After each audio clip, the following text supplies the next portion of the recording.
இந்த சத்தத்தை கேட்டுக்கொண்டிருக்கிற யாரா ஒருத்தர், கடவுள் என்ன பார்க்குற அளவுக்கு நான் யோகியும் கிடையாது, நான் நல்லவன் கிடையாது அப்படின்னு சொல்லி அவரை விட்டு தூரமாய் போய் கொண்டிருக்கலாம்.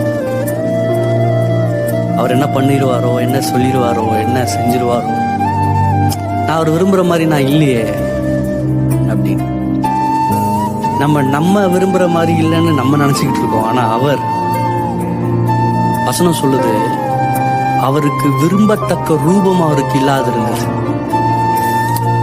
அதாவது அவரை பார்த்தா மனுஷன்னே அடையாளம் கண்டுபிடிக்க முடியாத அளவுக்கு அவருடைய ரூபம் இருந்ததுதான். எதனால தெரியுமா?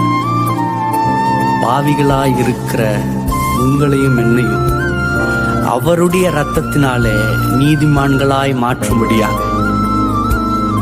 அப்படி சொல்றேன், பாவிகளாய் இருந்த நம்மை அவருடைய இரத்தத்தினாலே நீதிமான்கள் ஆக்கும்படியாக அவர் உருவமே தெரியாத அளவுக்கு சிதைக்கப்பட்டார். எவ்வளவு அன்பு பாருங்க, எவ்வளவு ஒரு ஆச்சரியமான அன்பு. இதா சொல்றாரு வானத்துல இருந்து, எப்பா என் பையனை நீ நல்லவனா இருக்கும்போது கிடையாது, நீ